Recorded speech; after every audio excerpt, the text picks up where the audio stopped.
Your Excellencies, can I ask you one question to start with? And that is, the Washington Accord represents a historic breakthrough after decades of conflict. Could each of you share what this means to you personally? And what hope will it bring for the next generation for your countries?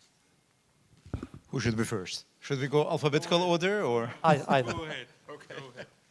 Yeah, thank you, for introductory remarks. I'm also thankful for the distinguished auditorium. I was joking with Armenian colleague that now conflict resolved, but still Armenia Azerbaijan issues is a newsworthy, and thank you for your attendance. Thank you also for the question about the Washington Accord. Indeed, it was historic, because in historic, it's going to completely change the region of the South Caucasus. Unfortunately, for the last 30 years, there was a deficit of the peace in the region. There was a conflict and a wars. It finally put an end.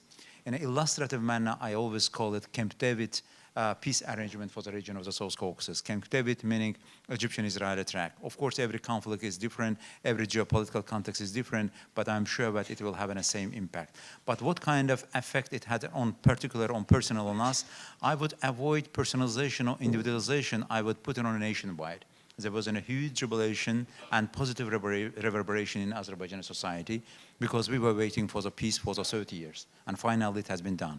As for the future generations, it will save them from the unfortunate developments that we had in the early 90s, and it will provide lasting peace, and we will strive for that. Thanks, David, for the question. And it's a great pleasure and great honor to speak in Doha Forum, and a good chance also with Mr. Hikmet Hajiyev to have such a panel to discuss the success, because usually in such a forum there are rare occasions when parties discuss success, and in the context of success, yes, Washington Accord or Washington Summit was a very great success, bringing peace to the region, changing the whole atmosphere in the region, where now we don't discuss the conflict, we discuss how to strengthen the peace and how to work in the direction of institutionalizing the peace. Because now we have the peace, but for the long run, we need to work in the direction of institutionalizing this peace. When we say institutionalizing, we mean, for example, signing and ratifying the peace agreement, unblocking the region in the context of economy, to have more economic interaction. And we are sure that economic interaction will increase interdependency, at the same time strengthen the peace in the region. And yes, really, Washington was a great and historic success. Excellent. I'll start with you, Your Excellency. Azerbaijan has spoken about a vision of regional connectivity and economic cooperation. How do you see the Washington Accord opening new pathways for trade, infrastructure, and people-to-people connections across the South Caucasus? Well, indeed, Washington arrangements and a peace, it wasn't a just peace. It has established a just peace in the region of the South Caucasus, and based on the just peace, we are building the new realities and the new status quo in the region of the South Caucasus. But it will also ensure the legitimacy and legality and also guiding principles of international law in our region. But as a fundamental achievement for our region. And as a continuation of this Washington spirit, I would like also to highlight that in the international arena, what we see, one of the main reasons for the failures of the many peace arrangements is that once peace deal has been signed and people are rendering to the comfort zone. In Armenia, Azerbaijan joint interaction, we don't want to render ours to the comfort zone, and knowing that peace is an uphill struggle, and we should work very hard. And we are also making lessons learned from other post-conflict situations as well. That also shows that Armenia, Azerbaijan, through the Deputy Prime Minister's level, I'm also thankful to my colleague that with Armen Grigoryan, we are also in regular contact. Our foreign ministers are regular contact through the many different channels of the communication. Certainly, upon the instruction of our leaders, we are working hard to implement and ensure full realization of the agreements that we had. One of the cornerstone arrangements that we had, it was about the transportation and connectivity. In Azerbaijan, we consider the Zengezur corridor. I know that Armenian colleagues have a different view. I hope that only terminology will be a problem between us.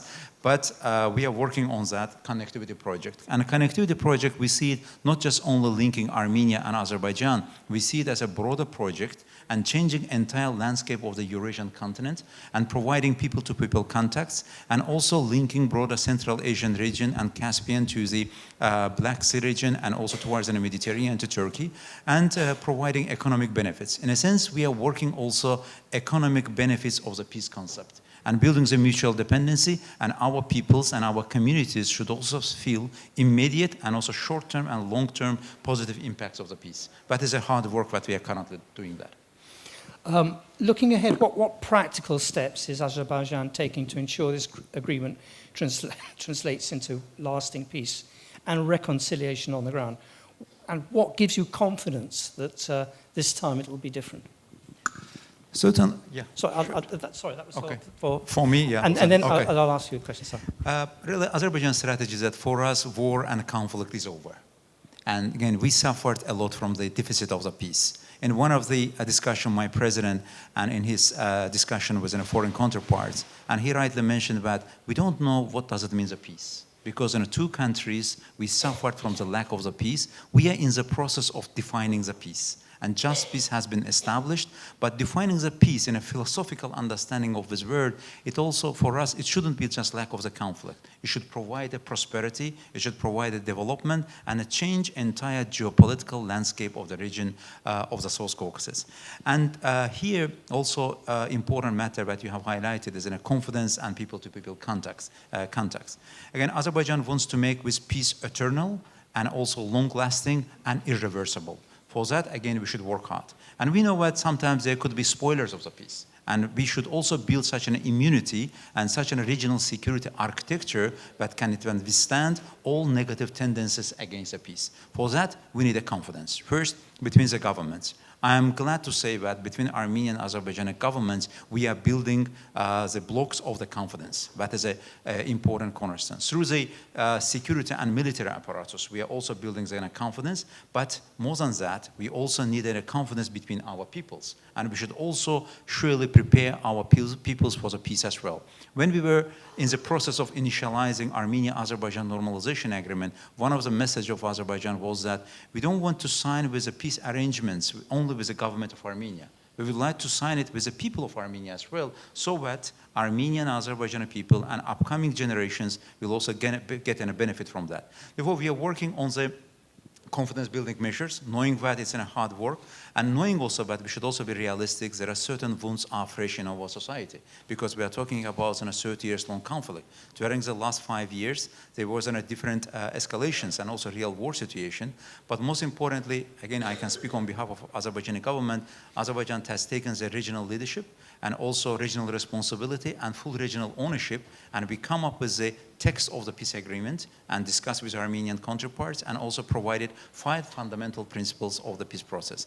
With my Armenian counterparts, we are also engaged in supporting track 2 diplomacy as well. In track 1, it's also quite interesting development that in Armenia-Azerbaijan interaction, track 1 is far advanced rather than track 2. Therefore, we are combining this and coming with a 1.5. Where the civil society institutions and government institutions are coming together and working towards a peace and preparing our peoples for the peace agenda. Sorry, could you respond to that, please? Thank you. Look, in overall, actually, the peace-building process is ongoing, and I'm sure that the confidence that we are trying to build and strengthen between Armenia and Azerbaijan on government level, on society level, are moving forward. There are track 1.5 that's in a process where civil society is also engaged. Lately, civil society representatives from Azerbaijan visited Yerevan, and at the same time Armenian civil society representative visited Baku. We hope that we will continue this interaction, also creating trust on society level, because yes, government can make decision, but it's also very much important to engage the society. And we are seeing that there are signals that society is also already speaking on behalf of Armenia, I can say that Armenian society is ready. They want peace. They strongly support the peace process, institutionalization of the peace, and we are intensively working on that direction. And when it comes to unblocking, Hikmet rightly mentioned that the term that's used with corridor is not acceptable for us. Because in Washington summit, the leaders of Armenia, Azerbaijan, and the United States signed a document where unblocking the road is called TRIP, Trump Route for International Peace and Prosperity, and we are stick to this term, and we are sure that TRIP will bring a lot of benefits, not only to the region, but to the businesses, countries outside of the region, because this is a strong interaction, strong economic incentives for regional countries, but also countries beyond of our region. I mean, peace has been painful for Armenia, and there's been this whole debate about what the papers that the president has released, and who is blamed for what. But do you definitely, of course I know what you're going to say, but the question is what lessons from this process you might offer other regions suffering long-standing conflicts because of the pain that you have gone through? Look, I agree that all conflicts are unique, but at the same time, conflict share the same fate in many instances. And sometimes when you are sharing your experience, other people living in other regions, they may say, no, but our case is different. But I think there are a few factors that are very much important in the context of establishing peace. One of them is political will on both sides.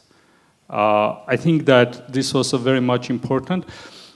Look, in all conflicts, sides don't trust each other. This is very similar in all places. And when I look to the discussion, for example, in Yerevan or in Baku after civil societies visited, there's almost similar critics to the people who have been doing this. But building trust was very much important. I would say that between the leaders and the teams, there are some level of trust for the last few years have been established. And I would say the Abu Dhabi meeting of July 10 between my Prime Minister and President and respective teams paved way for Washington summit. And this was very much important. It's very difficult to create that trust, taking into consideration the conflict, but it is very much important in the context. And trying to, it's like another brick to the wall, like in the famous song it's said. It's a very difficult process, but we have to go through this, and conflicts should go through this, because trust is one of the major issues. You should try to concentrate on building trust, and also support international community strongly supported. And President Trump's effort was very much important to push forward the peace and finalize it. How do you envisage Azerbaijan's role in contributing to broader regional stability? And what opportunities does this peace create for your country's development and its international partnerships? Azerbaijan was always supportive of the agenda of the peace in the region of the South Caucasus, and throughout the years we have managed in a good neighborly relations with all our neighbors, whether it's in Russia, it's in Iran, and in Georgia, and with our Central Asian brothers and in a broader region. Now it's going to come time for the normalization of the relations between Armenia and Azerbaijan. Again, Washington Accords and sets a good way forward for normalization of the relation between the two countries. And Azerbaijan's agenda is that it completely transforms the region of the South Caucasus. Unfortunately, last 30 years, South Caucasus was a battle space and scarred within a different wars and conflicts. We would like to transform the region to make it a marketplace, to make it a place for an investment and a cooperation and partnership. That's also a new agenda of Azerbaijan. Again, for us, wars and conflict is over. Our new agenda is in a complete transformation of the region and making the Azerbaijan more open. Nevertheless, Azerbaijan was always attractive for the international business and for international investment, but with the new rebranding, new rebranded region of the South Caucasus is planned to be presented to the international community. I think that our joint interaction in this forum is yet another indication of the fact. And we are coming here talking about a peace and looking in the future. Certainly there are certain wounds that we should work on bilaterally, but again, looking into the future and inviting our international partners also contribute to the agenda of the peace in the region that we have. Therefore, Azerbaijan will concentrate on the more business opportunities and economic opportunities and also more transportation linkage that can bring Central Asia, Caucasus region together. And already established instruments and mechanisms of the partnership brings in a certain values to our region. And here I would like to highlight in a pipeline diplomacy of Azerbaijan takes in a Caspian Sea oil and carbohydrate resources to the international market. On the same manner, we are working with an Armenian side. And again, Zangezur corridor, again, I hope that only divergence that we'll have about the terminology, but sometimes I'm jokingly saying to my Armenian colleague that I would like to see entire territory of Azerbaijan being a corridor. For us, a corridor could think from the north to south, east to west, all the traders, all the traffic, positive traffic, and goods and running through the territory of Azerbaijan. In a sense, we consider it as a right thing.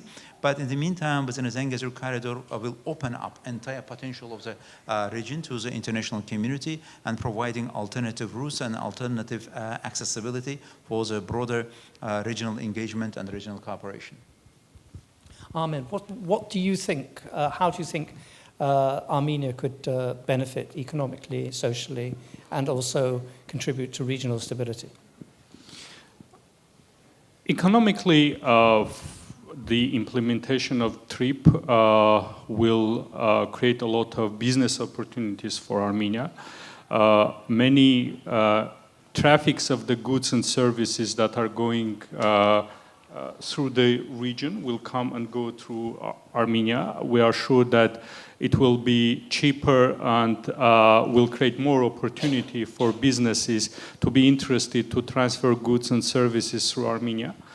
And it will have very positive impact. And I would say that, yes, we still are not there to open the regional communication, but very important positive things have already happened. For example, Azerbaijan took ban of the transfer Armenian goods or goods that are coming to Armenia through Azerbaijan. Armenia announced the same readiness that we can provide our territory for the transfer of goods through Armenia for Azerbaijan. So it will create a lot of economic opportunities, and that's very much clear that when region is unblocked, the goods will be cheaper for Armenian society, for Azerbaijan, and it will create a lot of opportunities. For the last 3-4 years, we have doubled our GDP per capita in Armenia, and we are sure that if unblocking happens, there would be more opportunities and we will have more benefits for the society of Armenia, and also the peace. I mean, the most important beneficial thing is peace. Peace will benefit, I'm sure, us, also all Azerbaijan and all other countries in the region. And we will invest more in economic, culture, and other opportunities. Because usually when you have conflict, you have to invest more in security. But when you have less conflict or you have peace, then you invest more in economic opportunity, in social development and other in science and other places, and you have good results. So this is very much obvious, and we will move on this direction. Just David, if you allow me, just one more element on our agenda of the economic benefits. Recently, Deputy Prime Minister of Armenia visited Gabala region of Azerbaijan. Again, it's an unprecedented development. Deputy Prime Minister of Armenia comes for the official visit to Azerbaijan's one of the cities, and where the border delimitation and border delimitation commissions and meet together and considering the delimitation process. Along with that, they also discussed certain areas of the mutual trade between the two countries. One of the areas that we are currently considering is an oil and oil products export from Azerbaijan to Armenia. It's also yet unprecedented development. Really, please consider also that just 5 years ago, there was a line of contact through the territories of Azerbaijan that has been under the occupation. And soldiers from the both sides. I don't want to return to the back, but in a comparative analysis show that where we were just 5 years ago, where we are now, and striving for the agenda of the peace, and including the grain export, is also, along with an economic benefits of the peace concept, it's also, I think, that important contribution to the cornerstone of the peace in our region, where Armenians' import of the grain from the Kazakhstan runs through the territory of Azerbaijan, and also the same applies to the Russian grain. But this is also all part of the broader picture of the economic benefits of the peace that we are currently trying to build in our region. Can I just ask you about the Washington Accord? What made US mediation effective? I know you mentioned Abu Dhabi and all the work that you did before, but what worked this time that hadn't worked before? Well, we should acknowledge the fact that during the last 5 years, since the end of the military operation 2020, Armenia, Azerbaijan, we are working on our peace agenda, including with my Armenian counterpart. We also had a quite substantial number of the meetings, also accompanying our leaders in certain discussions and also negotiations. And yes, we should also admit that discussion sometimes was not easy, and it was difficult, certain things that we agree to disagree. That is a part of the negotiation process. But in the meantime, I'm glad to say that Azerbaijan also took an initiative and presented the real text of the peace agreement on the table, and 5 fundamental principles where both sides agreed that these are the principles that will shape and build the pillars of our peace treaty in our region. And with that, with the arrival of the President Trump's team and President Trump to the helm of the American leadership, and we also understood that President Trump has a full dedication to the international peace agenda, to resolving outstanding conflicts in the world, but also coincided with our own agenda, because we also needed stronger American engagement and also, in a sense, political guarantee, American political weight behind the peace agenda, so that to ensure that this peace is irreversible and strong American engagement, in a sense, is a guarantee. Therefore, we started such an engagement, and we have also seen reciprocal gestures and intentions from the American delegation. Therefore, starting from the February, March, and we started our bilateral engagement, and as far as I know, that American colleagues also started the engagement with an Armenian side. Then we brought everything together, and it worked out. And before the Washington, we also had an Abu Dhabi meeting. It was maybe for the first time government-to-government meeting between Armenia and Azerbaijan. It lasted 5 hours, more than 5 hours. We agreed about all fundamental frameworks of the Washington process. Again, for this reason, we would like also, again, to highlight important role of President Trump and his role. Indeed, it was a fundamental change in Armenia-Azerbaijan peace discourse, and also to achieving Washington arrangements that we had. Armen, would you agree with that? Sure, I agree, and I would say that Washington was a big, beautiful deal. And we had a great success there. As I said, there was a very good ground there on bilateral level. Abu Dhabi meeting paved way for Washington meeting, but also, as mentioned, President Trump's role. He was dedicated to the peace, and his effort had a great success in our region. And the approach that we should get deal done was very successful. the engagement both with Armenia, with Azerbaijan, but also the efforts, the team of President Trump and his personal dedication to the process was very much hopeful. And we are continuing working to institutionalize the peace in order to be sure that it will be long-lasting and our region will live in peace. I'm sure people in our region deserve to live in peace. And with this success, I'm sure both societies in Armenia and Azerbaijan are happy with the peace, and we will work on the direction to institutionalize and have strong peace in our region. But also just one element, it's also important, while acknowledging the crucial role of the United States, really they played a crucial role, important role in this process, but let me again highlight the importance of the bilateral engagement between Armenia and Azerbaijan. At one point, we understood that, first of all, Armenia and Azerbaijan, we need a peace. And we should build on our peace, and we should come to an agreement, and then to present it to our international partners. With the bilateral nature of the peace negotiation process proved itself effective. And again, acknowledging important role of our American friends, they were completely impartial and honest broker between the two parties and brought us to the final deal. But at this stage also, we are continuing Armenia-Azerbaijan global peace-building process on a bilateral basis, including the civil society institution building process as well. And it proves itself effective and efficient. The Western world has this horrible habit of saying, job done, and walking away. What should the international community do to help both countries keep this on track? Armen. Look, it's very much important, as mentioned by my colleague and by me, that it's very important that both sides want peace. Without that, the international community's efforts, they can have impact, but in order to multiply that impact, there is a need of political will for the peace. For both sides. The international community can support on continuing building the peace. I'm sure that international community will also have incentives because we have peace, and peace means more economic opportunities. And our partners, businesses can have investment in the peace. There are a lot of economic opportunities in the region. As mentioned, we are also discussing economic projects now in Armenia.